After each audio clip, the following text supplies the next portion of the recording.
I'm Ava Asmani, I'm Matt Ruíz.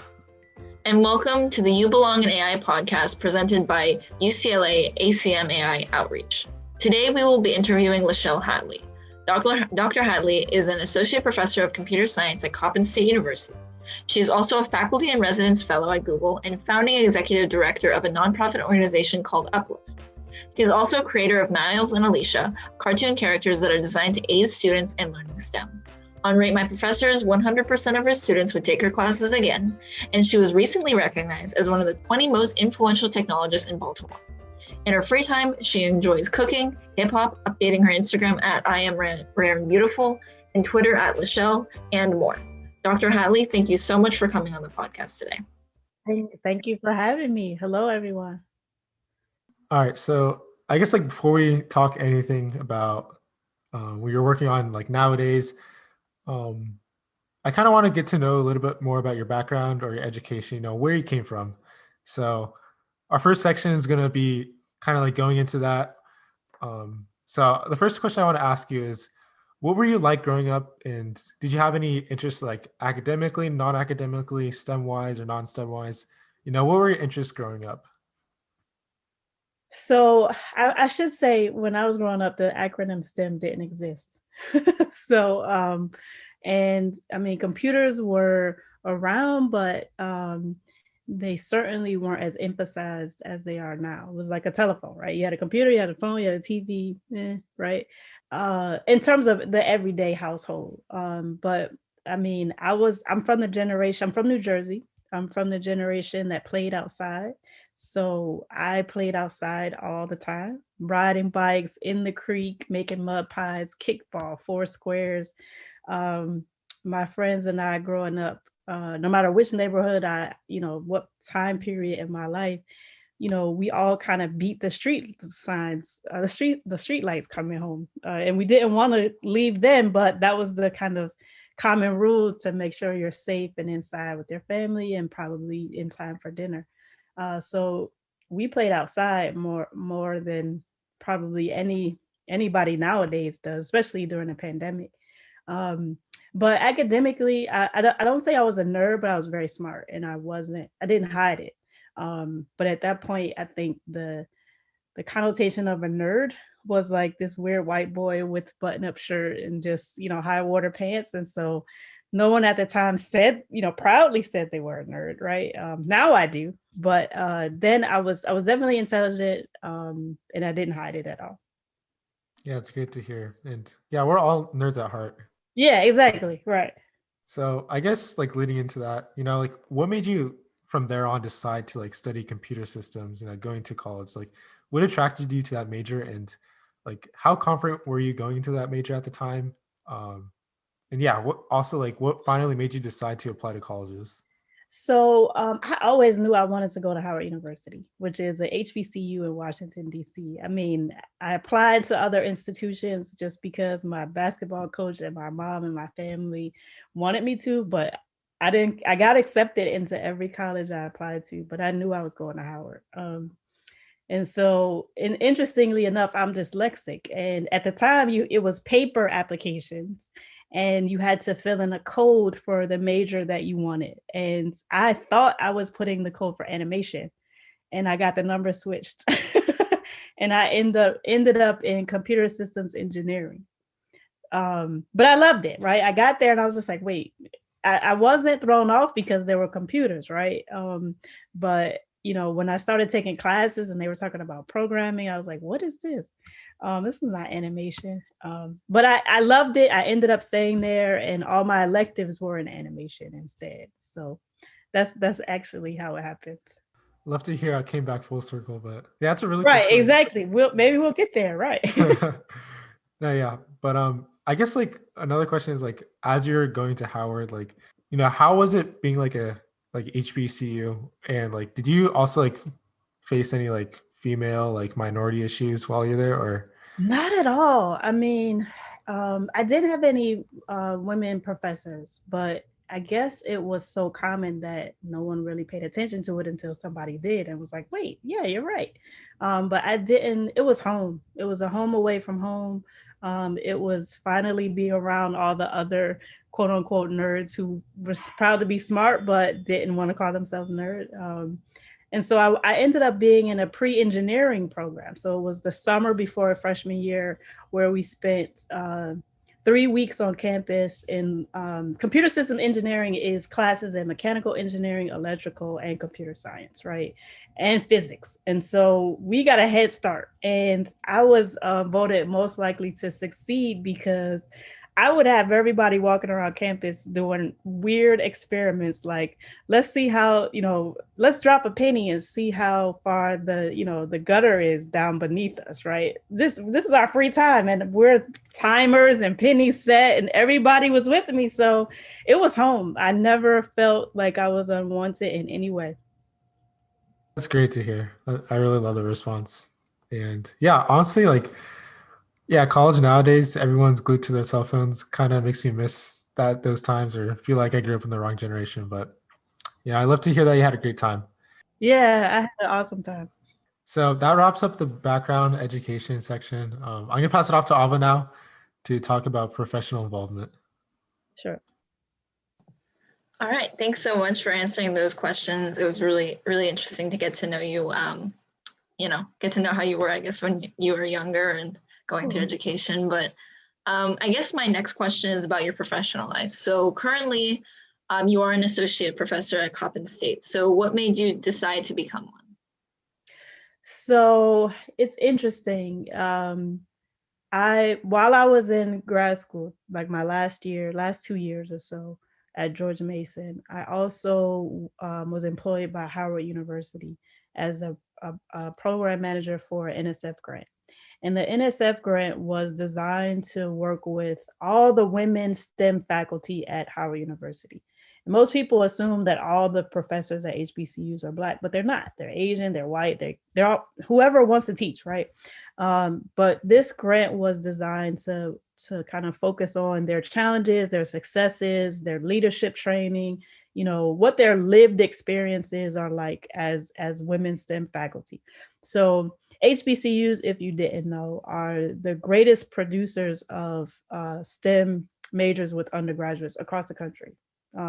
They produce more than half of the African-American STEM workforce. And so there's something there, right, that's happening at HBCUs to enable this success. And so we wanted to kind of understand what was happening as it relates to that, as well as just the lived experiences. So here I am, 2 years at least working on this project, and every day I'm talking to professors. And I think I coordinated a writing retreat at one point, and it was like a 4-day retreat. And we write all day, and at night we just relax, right? We're in the playing pool, playing games. And of course, no one wants to go to bed. So I think I asked him, well, of all the challenges that you all express, why do you want to be a professor? Like, what makes you keep coming back? And they just laid out a long list of major benefits, right? Aside from impacting young lives, right? They were like, the schedule is great. You get summers off, you get Christmas break, you get to research about whatever you want, and you don't need to ask for permission. I think one faculty member said, if I wanted to start studying basket weaving, I can. And no one it's academic freedom. No one has the right to say, no, Dr. Hatley, you can't study basket weaving. And I felt like that was amazing. One, it gave me a chance, or I guess later as I applied to become a professor, it made me realize that, all those dreams, wanting to do my animation, my learning technology, my culturally relevant pedagogy research, becoming a professor was like the place to do it. It just made total sense. And so I don't necessarily think at that point, at that writing retreat, that I made up in my mind that I wanted to be a professor, but it was looking pretty good, right? And it just so happened, I've been at Coppin about 5 years now. it just so happened that I was also working on another project with some companies in Baltimore to build a wearable device. So right now I know everything there is to know about where to get parts, right? For electronics, how to put them together, just based on my experience. And so I was working with a company that was trying to make a wearable health device for diabetes patients. And there was a group of students who were also working on the project. And because of my teaching experience, I was responsible for making sure that they knew everything they needed to do to be able to contribute to this project. And it just so happened that one of the students on this project also went to Coppin State. And he found out that they had an opening, and he went and told the department chair, hey, if you're going to hire anybody, you need to hire Leshell Hatley. Contact her on LinkedIn. And that's exactly what the department chair did. I interviewed and been there for 5 years. So that is when I heard about the opportunity, all those conversations about the amazingness of being a professor, just everything just started clicking. And I was like, okay, yeah, I'm gonna apply, I'm gonna interview, and the rest is history, as they say. That's great, actually. I think that's interesting. Yeah, see, you should be a professor. You see how convincing that is? Summer's off, Christmas break. Yeah. You don't work 9 to 5, right? You just work. Exactly. Yeah, and then you get to do research, right? Like, it's the best job. Yeah, exactly. And you get to teach people and impact lives, right? So, right, yeah. Yeah. You got to throw that in there. Yeah, exactly. Exactly. Right. Yeah. So, so you have so many amazing publications, but one that especially piqued my interest and Matt's interest was your chapter in cultural learning and technology. So what exactly is culturally responsive teaching, and why is it important?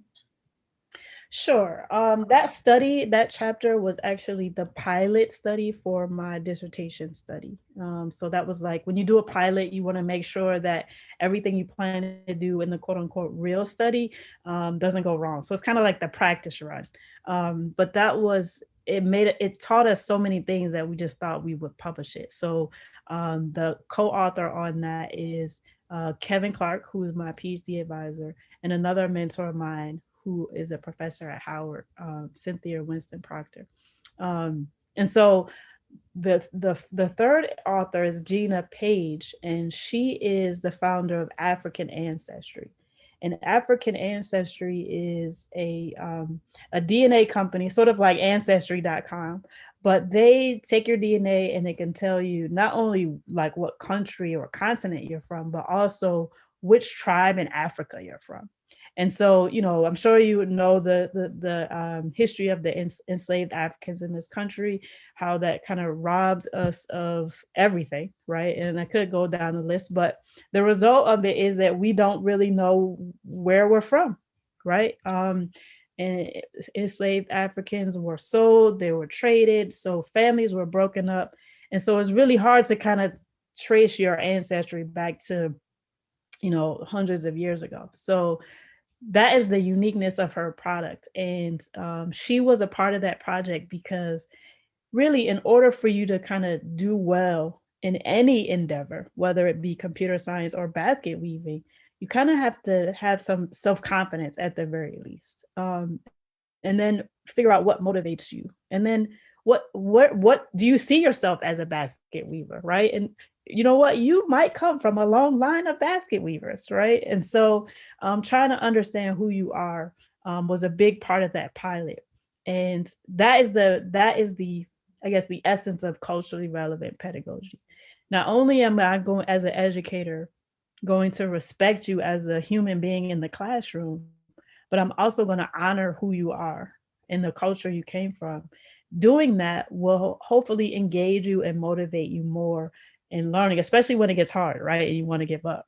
If I can tell you, if you're in a statistics class and I can tell you that W.E.B. Du Bois actually created some of the statistical charts that we use nowadays, that might kind of pique your interest just a little bit more than learning about somebody who, you probably can't even remember their name, right? So culturally relevant pedagogy is really, really, really important, and not just for African American students, for everybody, right? Because your culture is kind of in your DNA, it's in your blood. And if I can tap into that, I can certainly educate you, teach you anything at that point if I make it relevant. Got it. Yeah, very interesting, and definitely a teaching style that I think more people should adopt. It makes sense, right? It's just good pedagogy, right? It is really. But it's hard because if I say, for instance, I grew up in an African American neighborhood most of my life. I went to HBCUs. I taught at HBCU. Imagine if I go to Japan and I become a professor, and I start teaching based on what I know. They will look at me like, who? We don't know we can't relate, right? So the onus is on me to understand their norms, their culture. What's the level of respect? What do different things mean, even if it's just body language, so that I can more effectively teach them, right? So again, cultural relevancy is for everybody. We're all different, and no student is the same, and so every educator should certainly honor that. Yeah, I agree. Yeah, definitely. So you really want to be a professor now? Oh yeah, definitely. I'm learning so much now. I'm just gonna go read all your other both of you, right? All right, cool. You need anything, you need any assistance, advice, just let me know. Oh, thanks. I really appreciate that. Thank you. So pivoting a little bit away from publications and research. So I've heard from a good friend of mine who's also an ACM AI. Their name is Arjun, about a certain presentation you gave back when you were an intern at Google about being Black in software engineering. Can you tell me more about your presentation and about what you said? Oh, wow. Okay. So that was an interesting time. Okay, so here we go. All right, it's another long story, but it's a good one. So as a professor of computer science, I don't know if you know the statistics, but in tech companies especially, the number of anybody other than white male, the percentages are extremely low. For Black students, I don't care what gender, the hiring rate is in the low double digits. So I'm talking like 10% or less. At your Googles, your Facebooks, your Twitters. And as computer science faculty from a number of HBCUs across the country, by the way, there are about 103 HBCUs, about 85 of them have computer science departments. So it was incumbent upon us to figure out, our students, they use these products, they want to work for these companies, but they were not getting interviews. And if they were getting interviews, they weren't being hired. And so we were trying to figure out, how can we improve these outcomes? And we worked with some people at Google to figure out, what's happening with the interview process. We wanted them to just accept the students, bypass the interview altogether, right? If you're trying to increase your numbers, just hire them. Who cares about the interview process? But they didn't agree to that. So we said, okay, well, let's crack open this interview. What's happening in your interview process? What do you expect students to know? What's happening during the hour, 2-hour interview? And so that actually led to an opportunity, and Google calls it faculty and residence. So I was a part of the team that kind of helped create this idea, and also the first inaugural group of faculty members who went to the mothership of Google headquarters in California, Mountain View, and we spent 6 weeks there as software engineers. There were about 31 faculty from about 25 HBCUs. And so Google rolled out the red carpet. They paid for our housing. We got to ride the Google buses back and forth to work. If you live close enough, you got to rent a Google bike, or you don't rent it, it's free, right? All expense paid. You come here and do two things. One, understand what it's like to be a software engineer at Google from the interview process forward. And two, what do they expect students to know and how can we adapt our curriculum to fit that. And so we spent 6 weeks at Google. It was a very interesting process. So Google, if you don't know, their IDs are color coded in such a way where you know who works where, you know who works in the kitchen, you know who works in legal, you know who works as a software engineer. And interestingly enough, there are not a lot of people on Google's campus that have brown skin. And certainly not a lot of people who are walking around with software engineering badges. So at first, we went there, and it takes a while to get your badges made. And so there was this group of, brown skinned people walking around in groups. How dare they? Who are they? Where are they from? So we didn't have our badges yet. So they said, we had to actually get a rush order to get our badges so we can be identified as software engineers. That made it worse. Like, who are these software engineers walking around campus, and how dare they, right? I mean, I say that because several of my colleagues were stopped and said, where are you going? Why are you, you have free reign on the campus. If you want to go to a cafeteria for lunch that's serving Chinese food, you got to go that way. Like you had to run of the campus, and they welcomed us as a regular employee. Well, unfortunately, several of Google employees didn't appreciate that. And they would stop some people like, do you belong here? Next time, go around. And it was some really interesting treatment. And we actually got visited by some very high-ranking employees at Google, vice presidents, about what we were experiencing. Because I think, one, they were embarrassed. Two, they didn't realize it was that bad, right? Like they just didn't realize that somebody with brown skin would get treated like that. And so they were coming to us to figure out what we thought should happen next. So at almost every turn, it was a reminder that we stuck out like a sore thumb. I mean, Google has Google Rideshare. Not sure if can't remember if that's exactly what they call it, but it's like Uber. And we wanted to go across campus. We had some people who, you didn't feel like riding a bike or walking, you just called the car. And we got in the car one day, and the driver was like, oh my God, why are you guys here? I've never picked up Black people, and definitely not more than one in a group, right? And here it is, 10 of you guys. Like, why are you here? And when we told him who we were, that flabbergasted him even more. He was so happy to hear that there were computer scientists who were Black on campus. So it was that bad. So again, I didn't feel like I was there to solve their racism issue. And I frankly was ready to go. I wanted to go back home. Like, I can figure this out on my own. We can come back another time. And my colleagues said, Leshell, this is the civil rights struggle of our time, right? They told me, Martin Luther King, I'm sure he wanted to just preach on Sunday in his pulpit every Sunday, go home with his family and chill out too. But he, mounted this amazing fight that probably helped to get, amazing civil rights in this country. And so I was like, all right, okay, you got me there. I will stay. I will try to do as much as I can. And so that experience made us design this on our last day, okay, you've told us what Google is like. Let us share with you what it's like at an HBCU, what our students are like, etc. And they thought it was a great idea. They telecast it to every Google location that exists on the planet. We have people calling in. And what we didn't realize, it was a great event, right? But what we didn't realize is there was a gentleman in the back who we thought was supportive, but it turns out he was the author of the Google Manifesto.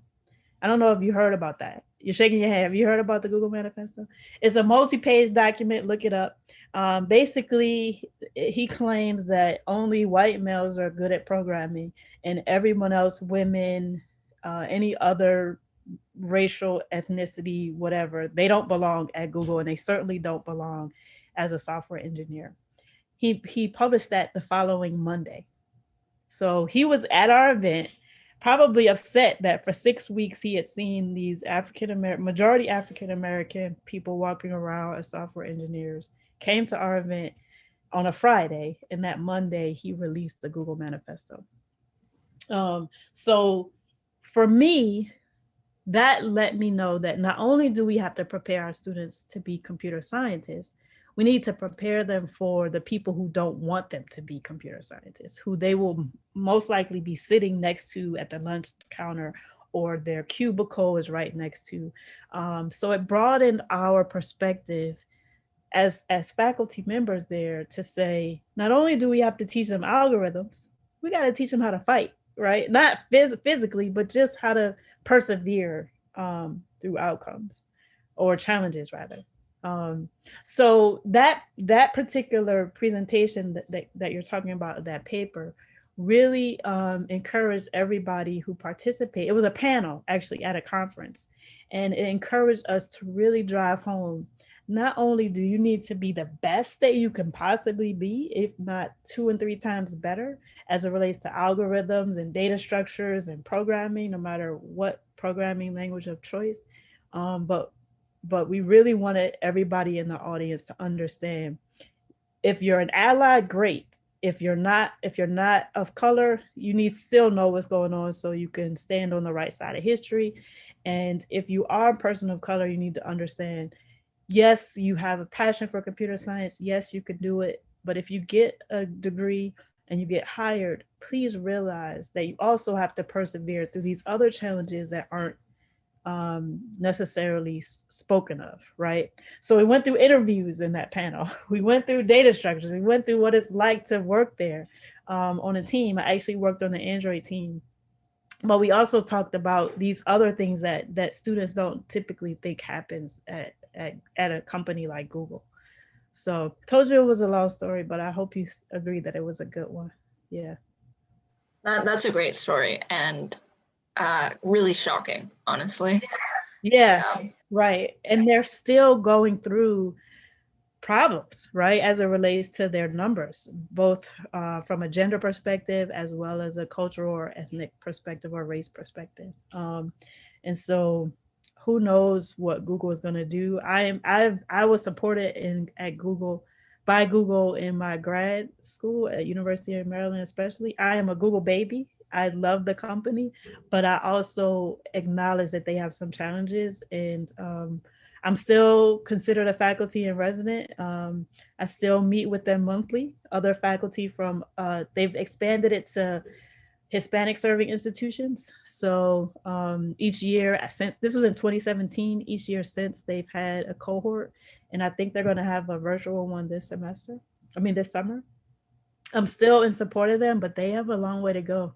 And I'm hoping that they and companies like them, right? They're not alone. So I commend them for trying, at least. And I think they're making headway, but we'll see, right? The data will show. Right, exactly. Well, thank you so much for telling us about that. And so now we are going to be going to a new segment of our podcast, and Matt is going to explain what it is. Yeah, it's kind of a lighthearted segment. It's called 10 epochs. So 10 lighthearted questions, just rapid fire. Pass if you need to, or just they're not supposed to be serious, but yeah. So this is 10 epochs, 10 rapid questions. So let's begin with the first one. What is your favorite programming language? Python. TensorFlow or PyTorch? TensorFlow. Cool. What is your favorite hobby to do before the pandemic? Hang out with my friends. What is your favorite computer science class you've taken? That I've taken? Wow, I haven't taken a computer class in so long. I think when I learned how to build an app myself. It was a class at University of Maryland. Yep. Then what is your favorite computer science class to teach? Programming. That's all I teach, actually. I teach Java, Python, and web programming. Right now, my advanced web programming class is my favorite. Cool. Then when was a time where you felt the most fulfilled in your career? When Miles and Aisha hit the Google App Store, and at the time it was called Android. I forgot Android Market. It's called the Android Market before it was the Google App Store. When that hit the market, that was amazing, because that's why I wanted to learn how to build an app. And so the Miles and Aisha Black Inventors Match Game. So it was, it's still available, although on iOS, their recent update crashed it. So I'm trying to fix that. But it's a match game, like concentration. You turn the cards over and you match. But all the illustrations are pictures of items that African Americans invented or gotten patents for. So that was like the most proud moment in my life right now. Anything with Miles and Aisha makes me proud. Okay, then what is the coolest research project you've seen in 2020? It doesn't have to be yours, it could be anyone else's. Oh my goodness. Coolest research project. Definitely anything with robotics. As so many are coming to mind. Wow. So I can't remember his name. I think it's Moby. I believe it's a miniature robotic blue robot for kids to help them just with anything, but emotional support, I think, is the most important. I think I got the name right, but that's my favorite project right now. Cool. Then who is someone in the AI community you admire the most? Let's see, Ayanna Howard right now. She used to be a professor at Georgia Tech. She's about to be the dean at The Ohio State. I don't know why they say "the," but I'll respect them. The Ohio State. She's about to be dean. She does AI and robotics. Her work is amazing. She just recently published a book, so definitely check it out. Ayanna Howard. And I know you're dedicated to research, but if you could choose, what's one company that you'd work for? Wow. I have to say Google, although it would not be as a software engineer. Yeah. It might be as their outreach and computer science education. Awesome. Yeah. Then lastly, what is the company that you've worked at before? Like which has been your favorite company to work at so far? I've been, let's see. I would say my own. My own company has been my favorite. I love that. Uplift, and the other company is Imagine. Cool. Awesome. So that's the end of the segment. Thanks for answering those questions. Then we'll move on to educating profession. So this segment is all about like your teaching, your passion for teaching, which I thought was really interesting when I learned about you. So we'll start off with the first one. It's kind of vague, but I think it's a beautiful question. Like, why do you teach? What's so beautiful about teaching, seeing your students grow? And do you see it as like an art form, and like what makes it so special? I definitely see it as an art form. I've had a way with kids since I was a kid. I literally had this older woman, one of my elders in the community, tell me that I will do something special with kids since I was like 6. And so every kid, I get it from my mom probably, but every kid is always drawn to me. My colleagues and those around me, my peers, say I speak kid. So I think it's just always been something, a part of me. I don't know life without wanting to help or teach. It's special because especially in computer science nowadays and on the undergraduate level, I can help a student change their life to the point where they can graduate and get a job that can put them in another socioeconomic status. I have a student right now who is from Nigeria. He wanted to be an electrical engineer to help bring electricity to his community. And now he's about to get a job making $130,000 a year. He probably never imagined that his freshman year. I asked him if he wanted to go back to be an electrical engineer. He said no. So just the impact of changing someone's life, that you have the power and the responsibility to do that, is amazingly special. And that's why I do it. I don't know anything else. Then, okay, going on to my next question. Sure. What makes for a great computer science or technology educator? Like, especially an educator for artificial intelligence, like what makes Right. for a good teacher? You have to be willing to say you don't know. You have to be willing to roll up your sleeves and say, all right, even though I don't know exactly, we'll figure it out together. And I especially empower my students. So I don't only engage them, but I empower them to say, if you want to figure something out and I'm not giving you the answer that's satisfying, the internet is your oyster, right? Like, just go find a tutorial.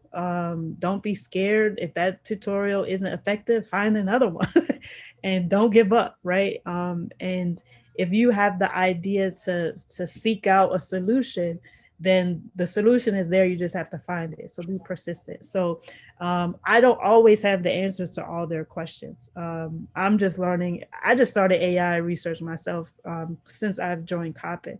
So I don't have all the answers, and I'm not afraid to say that I don't.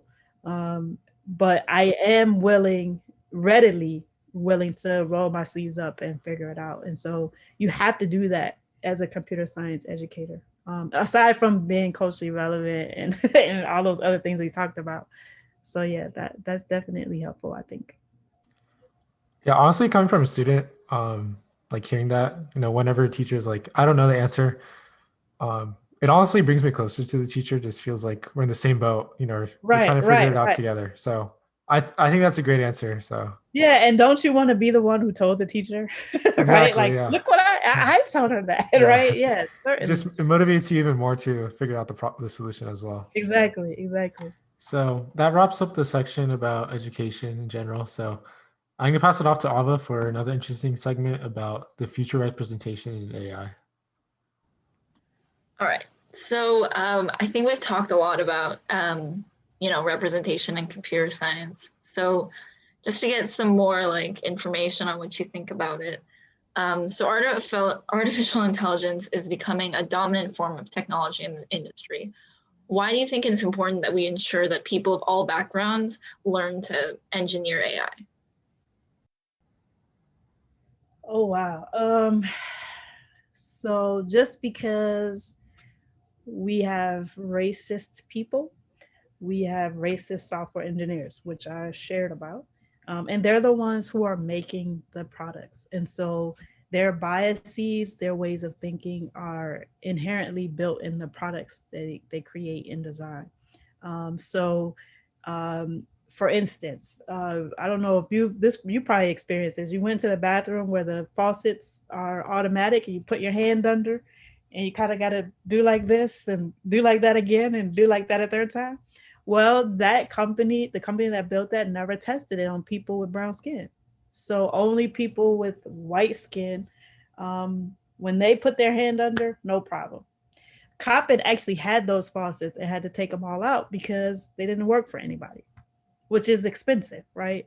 So we need to be in the room when products are created, just because we have perspectives that they don't, and vice versa, right? So and we can figure out or help, a flag will raise and say, hey, wait, this didn't work for me, so something's wrong. Or along those lines, we need to be in the room.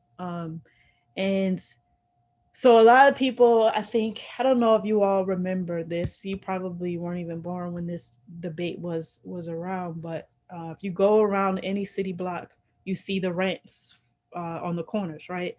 I was alive when it was a debate about whether or not those ramps should be there. And the original reason was because of people who were in wheelchairs. They wanted to be able to travel just like everybody else, but they couldn't because they had to get up on the curb. And so, of course, they want, that debate was in favor of the ramps, but we all benefit from them. So much so that you probably didn't even know that they came from, they were made because of people with wheelchairs. But we all benefit from them, whether we're on bikes, whether we're on skateboards, it doesn't matter. They're leveraged and they're useful. And so I take that same perspective from AI. You have to be able to pinpoint the ways in which it's impacting special populations. But once you do that, it's not going to hurt anybody. As a matter of fact, it'll probably benefit everyone in ways in which you didn't even think were possible. So I hope that answers the question. No, that definitely does. And that's a great answer. Thank you so much for tuning in to this episode of You Belong in AI. This episode was made possible by UCLA ACM AI Outreach. Again, my name is Matt Ruíz, and I co-hosted today with Ava Asmani and our great guest, Dr. Leshell Hatley, an associate professor of computer science at Coppin State University. This episode was edited by Tota and Jason Jewik, and the music was by Kevin Macleod, and is called Cheery Monday.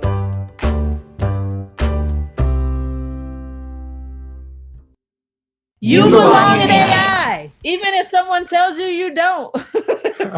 I love that.